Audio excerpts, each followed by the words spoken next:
नमस्कार, बहुत स्वागत है आप सभी का। मैं आपके साथ अस्मिता दुबे और आज खास कार्यक्रम में बात करेंगे गौ माता की, जिसको लेकर राजनीति भी होती है तो कहीं आवाज बुलंद की जा रही है, आंदोलन की कोशिश की जा रही है। बचपन में हम सब ने पढ़ा था गाय घास खाती है, गाय दूध देती है। अब गौ माता का नया फलसफा ये है कि गाय वोट दिलवाती है और गौ माता कुछ भी नहीं खाती, भूखे पेट रहती है। गाय वोट के लिए इस्तेमाल होती है और जब वो दूध देना बंद कर दे तो सड़क पर छोड़ दी जाती है। फिर भूखे पेट घूम रही यही गाय राजनीतिक डिविडेंड देती है, राजनीति गायों पर आंसू बहाती है, राजनीति गौकशी में वोट का जरिया ढूंढती है, राजनीति इनसे होने वाली सड़क दुर्घटनाओं और फसलों के नुकसान पर हिसाब मांगती है। लेकिन इन सब में भुगतती सिर्फ गौ माता है। आज गौवंश की इसी बेबसी पर बात होगी। हम सबसे पहले सवाल करेंगे क्योंकि कहीं ना कहीं जिम्मेदार हर कोई नजर आता है और इसी पर चर्चा के लिए हमारे साथ खास मेहमान भी जुड़ेंगे। लेकिन उससे पहले हम नजर डालेंगे एक रिपोर्ट पर, जहां छत्तीसगढ़ में कांग्रेस पार्टी ने आज गौ सत्याग्रह किया। रायपुर में कांग्रेस प्रदेश अध्यक्ष दीपक बैज बारिश में भीगते हुए कांग्रेस कार्यालय पहुंचे। पुलिस ने बैरिकेड्स लगाकर कांग्रेस नेताओं को रोकने की भी कोशिश की। देखिए रिपोर्ट। प्रदेश में खुले में घूम रहे गौवंश को संरक्षित करने के लिए कांग्रेस ने आज गौ सत्याग्रह का आयोजन किया है, क्योंकि कांग्रेस का आरोप है कि प्रदेश भर में किसान परेशान हैं, सड़क में दुर्घटनाएं हो रही हैं, तो गायों को लेकर कलेक्टर ऑफिस में छोड़ने के लिए कांग्रेस से निकले हैं। तो कांग्रेस के कुछ जो कार्यकर्ता हैं वो मुखौटा पहने हुए हैं। गाड़ी में आप तस्वीरें दिखाने की कोशिश करेंगे हम कि गाड़ी में गायों को ले जाकर कलेक्टर कार्यालय में छोड़ना है। और क्योंकि आज बारिश हो रही है, कांग्रेस का ये आक्रामक आंदोलन था, लेकिन भीगते हुए तमाम कांग्रेस के नेता हैं, चाहे प्रदेश अध्यक्ष हों और मेयर हो और पूर्व विधायक विकास उपाध्याय, ये सब इनकी अगुवाई में कांग्रेस के नेता आंदोलन कर रहे हैं। और इनका आरोप है कि पिछली सरकार बेहतर काम कर रही थी गायों के संरक्षण में, लेकिन भारतीय जनता पार्टी के शासन आने के बाद से गायों को संरक्षित करना रोक दिया गया है और उसकी वजह से सड़कों पे गाय नजर आती है। हम एक बार और कोशिश करते हैं प्रदेश अध्यक्ष जी से बात करने की। आंदोलन बिल्कुल, आज बरसते पानी में भी पूरे प्रदेश में हमारे कार्यकर्ता सड़कों पर है, इसलिए कि प्रदेश में गौवंश की रक्षा करना है, इसलिए कि प्रदेश में गौ वंश की हत्याएं हो रही है, लेकिन सरकार आंख बंद करके रखी हुई है। लगातार मवेशी सड़कों पर एक्सीडेंटल की घटनाएं घट रही है, कई परिवार उजड़ गए, लेकिन सरकार के पास इसको व्यवस्थित करने के लिए कोई भी उपाय नहीं है। इसलिए पूरे प्रदेश में आज गौ सत्याग्रह का आयोजन कांग्रेस पार्टी ने किया है। आज निश्चित रूप से आज पूरे रायपुर में उपस्थित हुए, लेकिन बरसते पानी में भी हमारे कार्यकर्ता सरकार के खिलाफ में विरोध प्रदर्शन कर रहे हैं। कौन करेगा गौवंश की रक्षा? देखिए, पहले भी कांग्रेस की सरकार ने गौवंश को सहेजने के लिए, उनके स्वास्थ्य को ठीक रखने के लिए गौठान समिति का निर्माण किया था। भारतीय जनता पार्टी तो हमेशा सरकार में तस्करी करवाती है।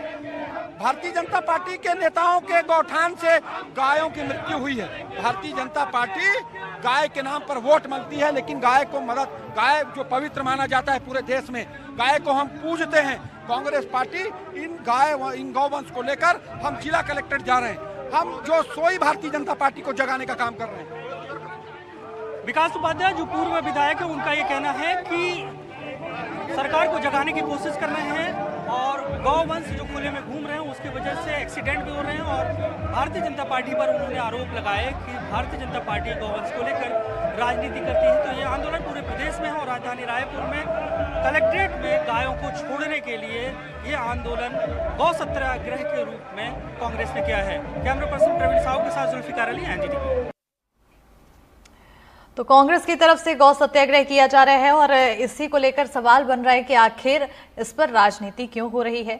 और इसी पर चर्चा के लिए हमारे साथ खास पैनल जुड़ चुका है। सत्य प्रकाश सिंह जो कि छत्तीसगढ़ कांग्रेस के प्रवक्ता हैं, साथ ही साथ हमारे साथ उज्जवल दीपक जुड़ चुके हैं, बीजेपी छत्तीसगढ़ बीजेपी के प्रवक्ता हैं और साथ ही साथ अन्य मेहमान जो कि आय अली एनिमल राइट्स एडवोकेट हैं, Ayan Khan animal rescue team से हैं। आप सभी का बहुत बहुत स्वागत है। सबसे पहले सत्यप्रकाश सिंह जी, आपसे सवाल पूछना चाहूंगी कि आखिर गाय माता पर भी इतना बड़ा सवाल उठाने की जरूरत क्या आ पड़ी? उससे पहले ये आपने कदम उठाए कि आपने कोई चिट्ठी लिखी हो गाय को लेकर, खुले मवेशियों को लेकर, तमाम तरह के उपाय अपनाए जाते हैं, लेकिन इससे पहले ही सत्याग्रह।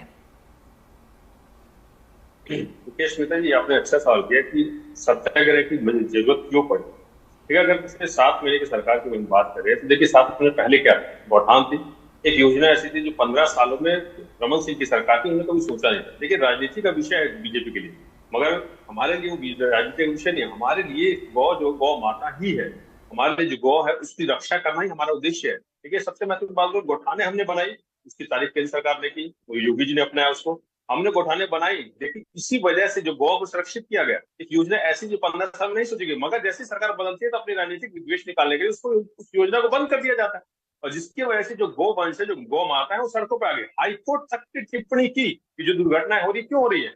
और उसके बाद देखिए आपको बंडा बाजार का घटना याद होगा, अभी 1 हफ्ते पहले की बात है, 20 से 22 गायें मरी सड़कों पाई गई। उसके बाद एक और धमतरी का मामला है। ये तमाम चीजें हैं। इनके 15 साल की सरकार की बात करें, इनके नेता ही, मैं एक नाम भी बता देना चाहूंगा, रमता के इनके नगर पालिका उपाध्यक्ष हरीश वर्मा, वो तक गिरफ्तार हुए थे। लगभग 300 गाय उनके गौशाला में मरी पाई गई थी। तो इन्होंने सिर्फ और सिर्फ उस तरह 15 साल में से बंदर बांट के जमीनों को लेकर, पशुओं के आहार को लेकर, और अब जो 6-7 महीने की सरकार हुई उसमें भी इन्होंने राजनीतिक विद्वेष निकालने के लिए गौठाने बंद की।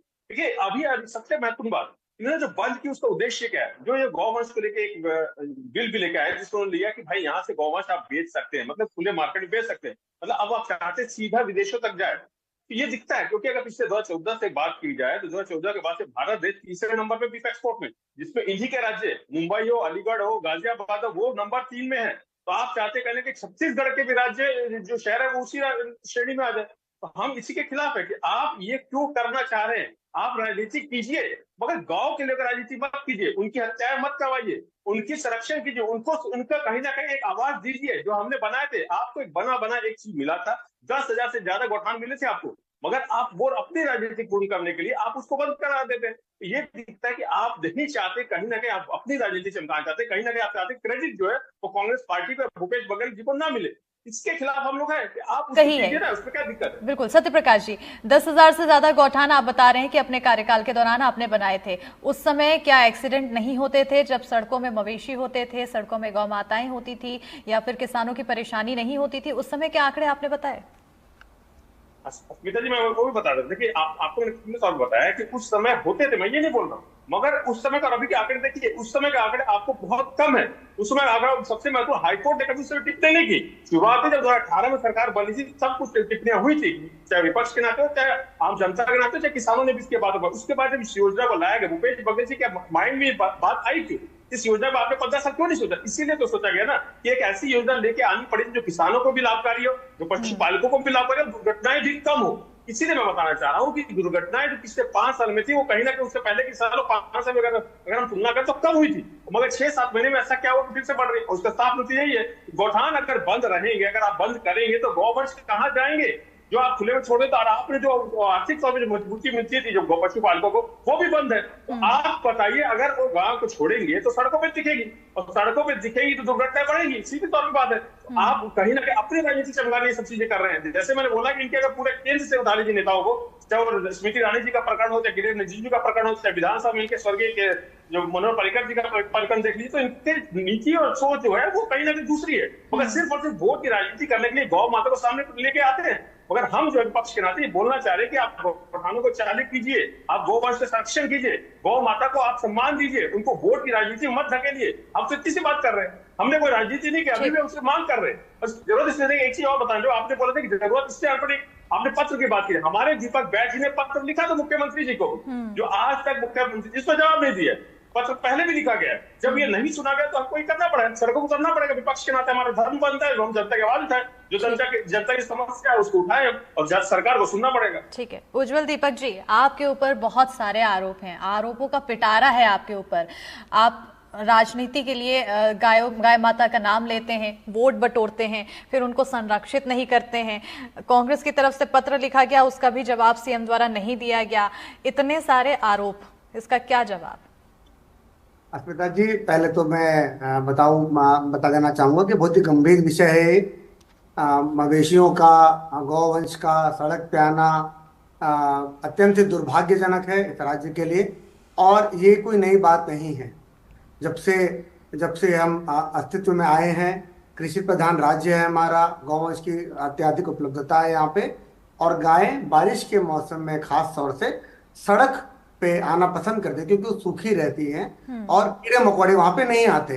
तो एक समस्या तो है जिसके कारण एक्सीडेंट्स भी होते हैं, लोगों की जाने भी गई हैं और गौवंश की जाने भी गई हैं। मैं इस बात से इत्तेफाक रखता हूँ, और भारतीय जनता पार्टी की सरकार इस दिशा में बहुत ही गंभीरता से विचार कर गौ अभ्यारण्य बनाने का विचार कर रही है और उसके लिए योजना अमल पे जल्द लाई जाएगी। लेकिन कांग्रेस पार्टी का जो है पाखंड है वो समझ में नहीं आता। देखिए, देश में 2 दुकानें चल रही थी, एक है कांग्रेस की मोहब्बत की दुकान और छत्तीसगढ़ में गौठान की दुकान। छत्तीसगढ़ में कांग्रेस पार्टी के लिए गौठान कभी गौवंश की सेवा के लिए नहीं बनी थी। छत्तीसगढ़ में गौठान उनकी एक दुकान थी जहां से नकली खाद बनाने का काम करते थे, नकली खाद बेचने का काम करते थे।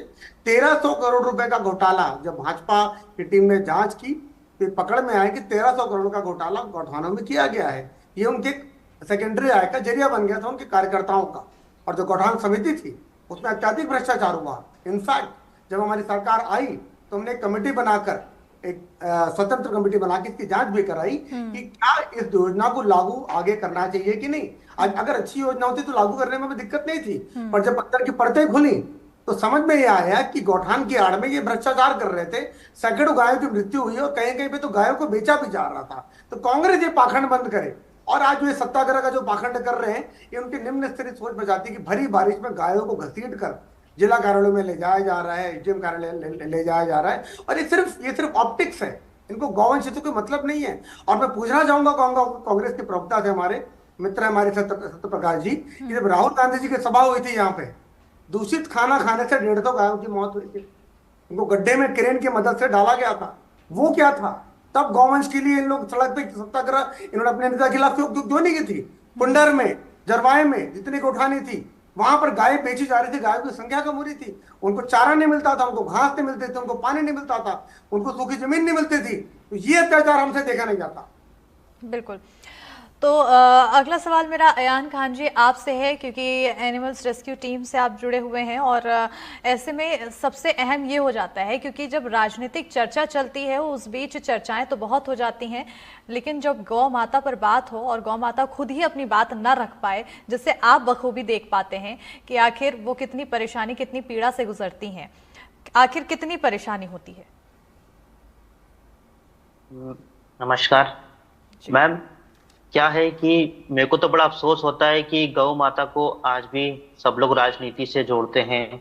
कोई किसी पे ब्लेम लगाता है, कोई किसी पे ब्लेम लगाता है, पर इस सारे ब्लेम के पीछे सिर्फ और सिर्फ गौ माता ही जो है वो सरवाइव कर रही हैं, वो ही दुख की पीड़ा उठा रही हैं। पूरे मैम रोडों पे गौ माता को लोग घायल एक्सीडेंट करके छोड़ के चले जाते हैं। उस टाइम पे कोई भी आगे नहीं आता है। और अभी कल की बात बता रहा हूँ मैम, कल एक नंदी बैल का एक्सीडेंट हुआ, उसको मैम कल से कोशिश हम लोगों ने करी रेस्क्यू करवाने के लिए। आज 3 बजे मतलब पूरे 12-13 घंटे बाद वो हॉस्पिटल पहुंच रहा है। हम सारे वरिष्ठ अधिकारियों को बोलते हैं कि सर मदद करिए, कोई किसी का नंबर देता है, कोई किसी का नंबर देता है। मैम बड़ी दुख की बात है मैम, सिर्फ ये जो कहने वाली बातें मैम, सब लोग दूसरे का नंबर ही देते रह जाते हैं। वो जो गौ माता जो रोड पे पड़ी है मैम, वो सिर्फ दर्द के साथ ही तड़प के मर जाती है।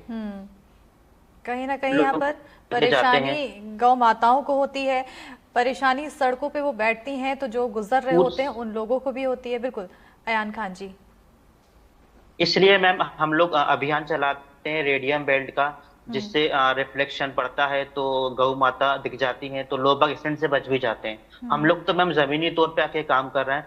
मेरी सभी से हाथ जोड़ के विनती है कि आप लोग भी गौ माता के लिए रोड पे आए, उनकी सेवा के लिए, उनकी मदद के लिए। बिल्कुल। अयान अली जी, आपकी ओर आना चाहूंगी क्योंकि बहुत ही गंभीर विषय है गौ माताओं को लेकर। कहीं ना कहीं एक तरफ वोट बटोरने की बात कही जा रही है, सत्याग्रह चल रहा है, लेकिन आम परेशानी जो है वो सिर्फ गौ माता को हो रही है और आम लोगों को हो रही है। असल में कदम क्या उठाया जाना चाहिए ताकि इससे परेशानी, ये जो परेशानी है, इससे निजात मिल सके?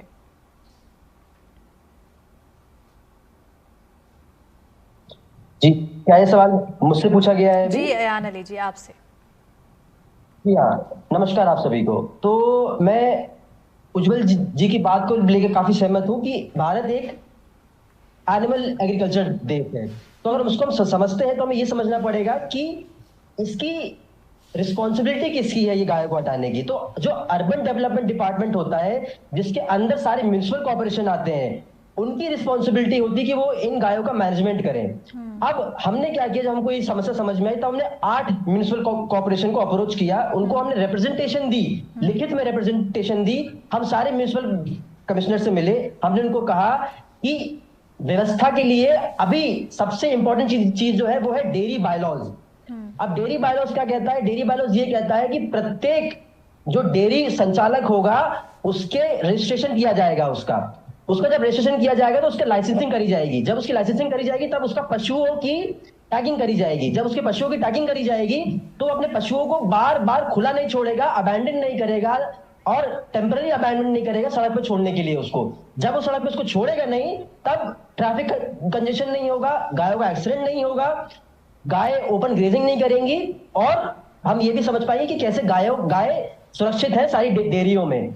जब हमने ये अप्रोच करी, म्युनिसिपल कॉर्पोरेशन ने हमें कहा कि हम नहीं कर पाएंगे, हमारे पास पावर नहीं है। हमने उनको बताया कि सेक्शन 427 में आपके पास पावर है बायलॉज बनाने की, वो नहीं माने। तो हमने क्या किया कि हम फिर अप्रोच किया, हमने principal secretary urban development department को, हमने उनको रिप्रेजेंटेशन दी फॉलोअप के थ्रू कि ये चीज सबसे ज्यादा जरूरी है मध्य प्रदेश में, क्योंकि अगर हम डेयरी बायलॉज इंप्लीमेंट नहीं करेंगे तो हम ये जान ही नहीं पाएंगे कि प्रदेश में कितनी डेयरियां चल रही हैं, किस तरीके की अवैध डेयरियां हैं, कितनी लीगल डेयरियां हैं, किस तरीके से गायों को रखा जा रहा है उन डेयरियों के अंदर, और जो दूध लोगों को मिल रहा है वो कितना स्वास्थ्य है भी वो दूध की नहीं। क्योंकि क्या होता है, जब डेयरियां को संचालित नहीं किया जाता है, उनको लाइसेंसिंग नहीं करी जाती है, तो ये डेयरी संचालक हर दिन प्रत्येक गाय को ऑक्सीटोसिन का इंजेक्शन लगाते हैं, जो कि इलीगल ऑक्सीटोसिन होता है। भारतीय सरकार ने prevention of cruelty to animals act में सेक्शन 12 में दिया गया है कि कोई भी गाय को ऑक्सीटोसिन का इंजेक्शन नहीं लगाया जा सकता है दूध को बढ़ाने के लिए। लेकिन अगर आप कोई भी डेयरी जाएंगे, हमने जितनी भी डेयरी विजिट करी थी, जब हमारा ये फील्ड विजिट हुआ था, हर डेयरी का ओनर हर दिन अपनी गाय और भैंस को ऑक्सीटोसिन का इंजेक्शन लगाता है, उसका दूध गिराने के लिए उसको पीड़ा देता है। बिल्कुल।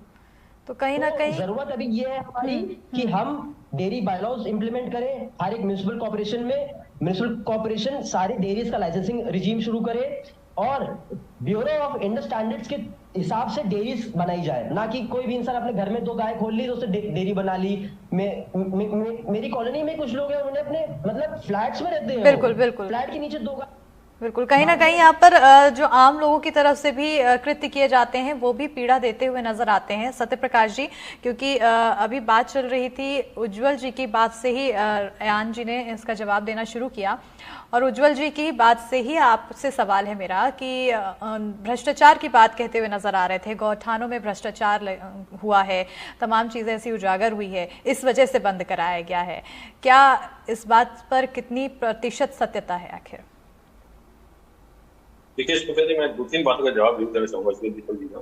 ये एक तो ये बात करें कि हमारी सरकार गौ अभयारण्य लेके आ रही है। देखिए गौ अभयारण्य जो लेके आ रही है सरकार, लगभग छत्तीसगढ़ की बात करें तो 1.5 करोड़ से ज्यादा गौवंश है, और आप 2 या 3 गौ अभयारण्य में उसमें कैसे रख सकेंगे? इससे महत्वपूर्ण एक और चीज बताता हूँ, इनकी भी सरकार है, 2017 में वहां लागू किया गया था, करीबन 17 रुपए या 20 रुपए कुछ पर गाय के वहां भुगतान भी होता था, जो मात्र 2 साल भी नहीं चला था, बंद हो गया एमपी में। तो इन्होंने पहले भी वो अपनाया है, मगर क्या हुआ, नतीजा सबके सामने। इससे गो अभयारण्य सिर्फ और सिर्फ कागजी खेल है या बंदरबाट करने की ये कोशिश है। देखिए एक चीज और बोलूंगा, इन्हें घोटाले की बात की। अब देखिए 1-1.5 साल पहले से ये 1313 करोड़ का आरोप हमारे ऊपर लगा रहे हैं। इनके नेता, कई नेता ने प्रेस कॉन्फ्रेंस करके उसमें 800 करोड़ का भी आरोप लगाया।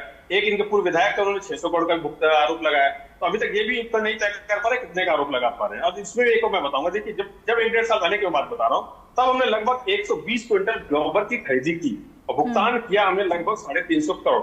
वो भी डीबीटी। जब हमने भुगतान ही 350 करोड़ का किया है तो 1300 चाहे 600 चाहे 800 करोड़ का कहाँ से घोटाला हो जाएगा? और पिछले 7 महीने से आपकी सरकार है, आपकी सरकार है, तो आपने क्या जांच की? कितने लोगों को पकड़ा है? कितने लोगों को आपने बुलाया? कितने लोगों को आपने दोषी साबित करा दिया? अरे इनकी सरकार की मैं बताता हूँ अस्मिता जी, 1700 करोड़ का घोटाला हुआ पशु के नाम पे, दवाई के नाम पे, शेड के नाम पे। और उसके ऊपर देखिए ये बात करते हैं गीली जमीन है, हमने बल्कि 3.5 लाख एकड़ जमीन आरक्षित की ये चारागाह के लिए। हमारी सरकार हर वो चीज करना चाहती है जो गौवंश को चाहिए, जो गांव के अपनी अच्छी सेहत के लिए चाहिए। इससे मैं बोलना चाह रहा हूँ, बल्कि हमने तत्कालीन मुख्यमंत्री भूपेश बघेल जी ने पीएमओ प्रधानमंत्री जी को पत्र लिखा कि अगर हम जांच करेंगे तो आपको राजनीतिक विद्वेष लगेगा, तो आप चाहे वो नान घोटाला हो या गौशाला घोटाला हो, आप उसकी जांच ईडी से या सीबीआई जिससे करनी करा लीजिए। उसका भी पत्र नहीं आया, मतलब मुख्यमंत्री ने पत्र से जवाब नहीं आया था। तो हम तब भी इसके लिए खिलाफ थे कि आपने जो किया घोटाला उसकी जांच होनी चाहिए। और आज हम इसलिए बोल रहे हैं कि ये चीज आपने पहले की है, तो कहीं ना कहीं आशंका जनता में भी और हम विपक्ष में हमको मालूम है। आप कह रहे हैं सत्य प्रकाश जी की ईडी के इतने चक्कर लग चुके हैं, अब 1-2 चक्कर और भी हो जाएंगे तो कोई दिक्कत नहीं होगी।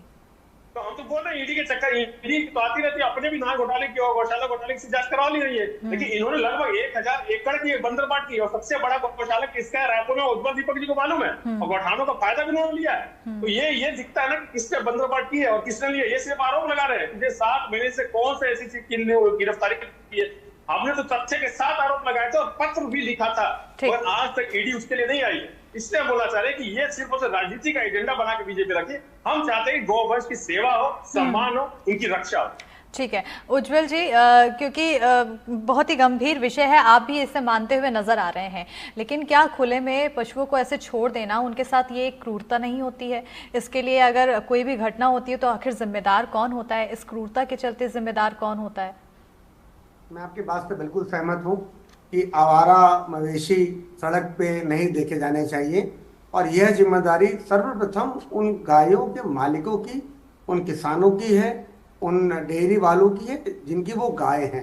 सरकार अपने स्तर पर प्रबंध कर रही है, पर जैसा कि मैंने बताया कि सिर्फ बारिश के मौसम में जब पानी गिरता है, जब उनको सूखी जगह की तलाश होती है, तो गाय कोशिश करती है कि वो सड़क पर सूखी जगह पे आए और कीड़े मकोड़े से, कीचड़ से अपनी सुरक्षा करें।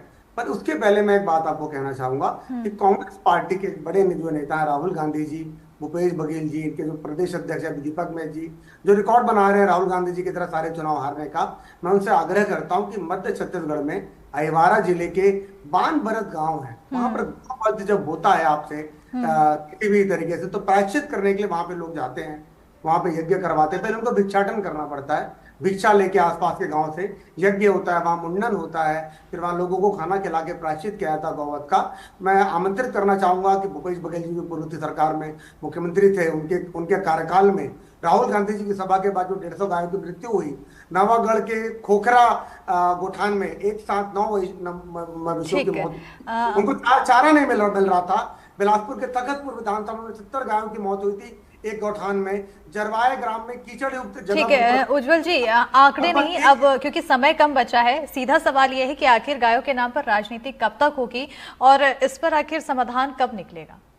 बस अस्मिता जी, मेरा बस यही था, अनुरोध करना चाहूँ कि वो आए और गौवध पर प्रायश्चित करें, वहां पर भिक्षाटन करें, यज्ञ कराएं और गौवध पर प्रायश्चित करें। और ये पाखंड नहीं करना चाहिए। हमारी सरकार बहुत गंभीर है, इस समस्या को हम स्वीकार करते हैं कि गाय सड़क पे नहीं आनी चाहिए। मैं बार बार कह रहा हूँ आपसे, एक्सीडेंट्स नहीं होने चाहिए इनके कारण, ये समस्या है। हमारी सरकार गंभीर है, पर इस समस्या को निपटाने के चक्कर में हम भ्रष्टाचार का सहारा नहीं लेंगे, हम फर्जी गौठान नहीं खोलेंगे। निपटान के लिए कदम क्या होंगे? अभ्यारण्य खोलने की प्लानिंग चल रही है, योजना पे काम चल रहा है, सरकार अपना काम कर रही है। अर्बन डेवलपमेंट डिपार्टमेंट, पंचायती राज विभाग दोनों मिलकर बड़े बड़े अभ्यारण्य जहाँ पे लाखों गायों को एक साथ रखा जाएगा, जहाँ पे गाय खुली हवा में विचरण कर पाएंगी और अच्छी घास खा पाएंगी, जहां उनको आधुनिक नकली चारा नहीं, असली घास जो उनका जो प्रिय जो भोजन है वो खाने को मिलेगा वहां। ठीक है, वो आप कब तक खुलेगा अभ्यारण्य, इस पर नजर बनी रहेगी। खान साहब, आपसे सवाल है, क्योंकि गौवंश की समस्या पूरे देश भर में है, अलग अलग राज्यों में देखने को मिलती है, तो अगर आपका हम दायरा समझे तो क्या मध्य प्रदेश के अलावा अन्य राज्यों में भी आपके द्वारा कदम उठाए जाते हैं गौवंश की समस्याओं को लेकर? जी बिल्कुल उठाए जाते हैं। पहले तो मैं माफी चाहता हूँ, मैं कुछ बोलना चाहूंगा जी कि गौवंश में कभी भी कोई इसमें आवारा पशु ना जोड़े, क्योंकि ये आवारा नहीं है, ये हमारे लिए बहुत सम्मानजनक है, बहुत रिस्पेक्टफुली शब्द है गौ। तो उस पे कभी कोई अब आइंदा आवारा शब्द ना जोड़े। और जहाँ तक रही गौ माता की तकलीफ की बात, तो हम लोग तो रोज प्रयास कर ही रहे हैं। हम लोग हाईवे पे भी जा रहे हैं, रोज चेक करते हैं कि कितने एक्सीडेंट तो नहीं हुए, कोई गौ माता घायल तो नहीं है। हमारी टीम और हम सब जगह जितना हम कर सकते हैं उतना तो हम कर ही रहे हैं। हाईवे पे जाके गायों को साइड भी करते हैं ताकि हादसा होने से बच जाए। हम हादसे का वेट नहीं करते, हम हादसा होने से बचने के लिए जाके पहले ही उनको साइड कर देते हैं। तो अभी हमारी टीम पूरी कोशिश कर रही है, सारे हाईवे पे जा ही रही है और सबको जितना कोशिश कर सकती है कर रही है, क्योंकि अभी नगर निगम के बहुत सारी चीजें सिर्फ पेपर में चल रही हैं और सामने हम लोग जो कोशिश जो हम देख रहे हैं वो वैसा हमें हेल्प नहीं मिल रही है। भोपाल में एक ही मात्र आसरा है जहाँ पे सारे पशु एडमिट होते हैं, वहां पर भी नगर निगम द्वारा कर्मचारी नहीं दे रहे हैं, वहां पर भी पशु लेने से मना कर दिया गया है। तो हमारे लिए तो बहुत बड़ी दुविधा चल ही रही है। तो इसलिए हम यही चाहते हैं कि जल्द से जल्द इसके लिए कहीं ना कहीं आपको भी मदद की जरूरत है और कदम उठाए जा रहे हैं। समय मेरे पास बहुत ही कम बचा है। आखिरी सवाल मेरा आपसे है अयान अली जी, क्योंकि यहाँ पर जैसे कि आप बताते आ रहे थे कि डेयरी ओनर होते हैं, उनकी तरफ से भी क्रूरता दिखाई जाती है, कई तरह की परेशानियां जिसके चलते गायों को होती है। आखिर उनके ऊपर क्या कहता है कानून, क्या कुछ धाराएं उनके ऊपर लगाई जा सकती है? जी हाँ, प्रत्येक डेयरी संचालक के ऊपर अगर वो क्रूरता करता है जानवर के लिए तो उसके खिलाफ कार्रवाई करी जाती है, कानूनी कार्रवाई करी जाती है। इसके अलावा अगर म्युनिसिपल कॉर्पोरेशन चाहे तो उनके ऊपर फाइन लगा सकती है। फॉर एग्जाम्पल, अगर मेरे पास एक गाय है, मैंने उस गाय को निराश्रित कर दिया, कोई भी गाय वो नहीं होती है अबैंडन्ड, निराश्रित किया जाता है उसको प्रत्येक डेयरी संचालक द्वारा। तो जब मैं उसको निराश्रित कर रहा हूं तो म्युनिसिपल कॉर्पोरेशन का काम है कि वो उस संचालक को के ऊपर फाइन लगाए। मैंने एक बार छोड़ी 2,000 का फाइन लगाया, तीसरी बार छोड़ी 3,000 का फाइन लगाया, चौथी बार छोड़ी 5,000 का फाइन लगाया। उसके बाद जब छोड़ी तो फिर परमानेंटली जानवर सीज ही कर लिया मैंने। तो ये तरीका है अबैंडनमेंट को रोकने का, ये तरीका है कि हम उसको कंट्रोल करें, हम उसको मिटिगेट करें। बिल्कुल, कहीं ना कहीं इन तमाम तरीकों के माध्यम से हम इस परेशानी से निपट सकते हैं, साथ ही साथ राजनीति के बजाय इसके ऊपर कुछ समाधान भी निकाला जा सकता है। बहरहाल आप सभी का चर्चा में जुड़ने के लिए बहुत बहुत शुक्रिया। सत्यप्रकाश जी हमारे साथ जुड़ने के लिए बहुत शुक्रिया, उज्जवल दीपक जी और साथ ही साथ अयान अली और अयान खान, आप सभी का जुड़ने के लिए बहुत बहुत शुक्रिया। इसी के साथ हमारे इस खास कार्यक्रम में इतना ही। देखते रहिए एनडीटीवी मध्य प्रदेश छत्तीसगढ़।